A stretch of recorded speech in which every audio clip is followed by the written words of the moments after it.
Keningku terasa sakit. Aku masuk ke kamar tamu, membawa kotak P3K dan mengobatinya. Di cermin aku menatap diriku. Payah kamu, Luna. Mereka di rumahmu dan kamu diam saja. Kasihan sekali kamu. Kalau kamu membiarkannya, mereka akan semena-mena. Ayo bertindak. Bisikan-bisikan amarah menghasut pikiranku. Tanpa berpikir panjang, aku melangkah ke belakang. Di belakang, aku mengambil gunting kebun dengan menatap tajamnya. Aku tersenyum jahat dan sudah siap-siap menghadapi mereka. Aku melangkah menuju ke kamarku. Mungkin mereka sedang bergulat dengan nafsu setan. Sampai di depan kamar, aku berdiri dan mengetok pintu. Tok, tok, tok, tok, tok. Mereka belum membuka pintu. Tok, tok, tok, tok, tok. Kali ini aku mengetok pintu lebih kencang dan mereka belum juga membukakan pintu. Segitu terlelahnya mereka hingga ketokan berulang kali tidak dihiraukan. Tok, tok, tok, tok, tok, tok, tok, tok, tok, tok, tok, tok, tok, tok, tok, tok, tok. Aku mengetok lebih kencang dan berulang lebih cepat.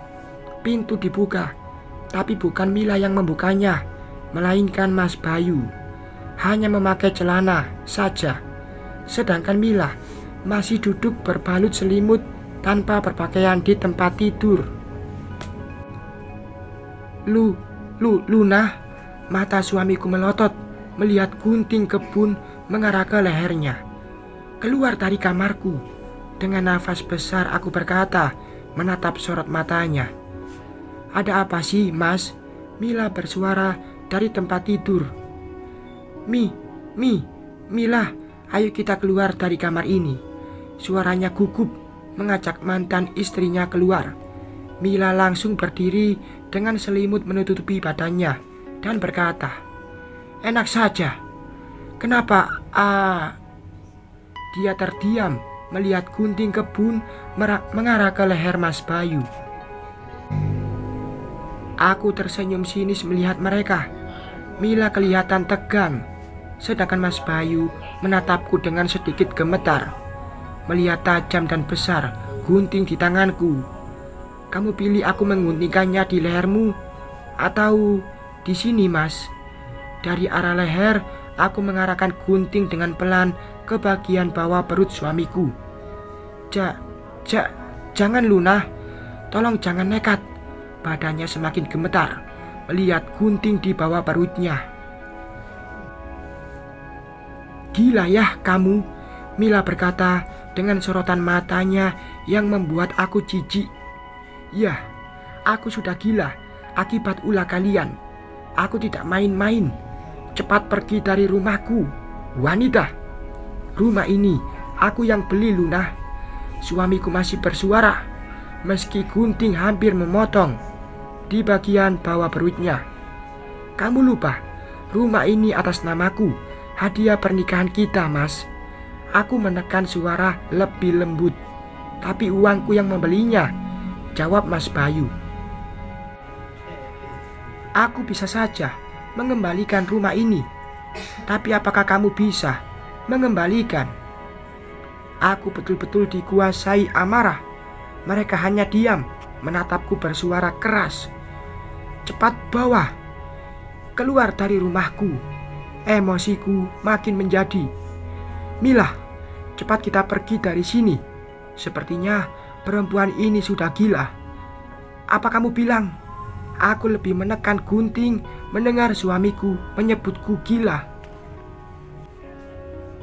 Aduh, jangan Luna, jangan potong. Oke, kami akan keluar. Mila, cepat pakai bajumu. Mendengar Mas Bayu tertekan dengan terburu-buru, Mila langsung memakai bajunya. Dia menjinjing sepatu hak tingginya keluar dari kamar. Tampang kusut dengan rambut sedikit acak.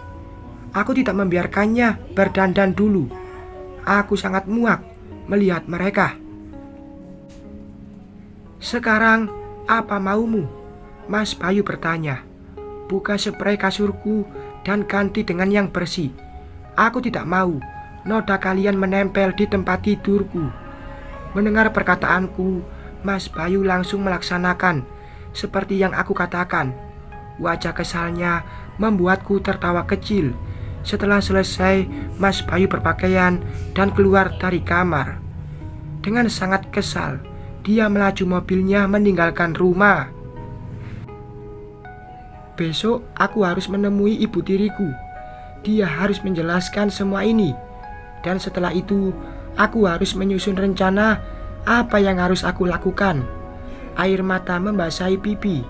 Aku teringat almarhum ibuku. Ibu, aku akan menjadi wanita kuat seperti yang kamu ajarkan. Aku tidak akan membiarkan mereka mempermainkan hidupku. Bersambung.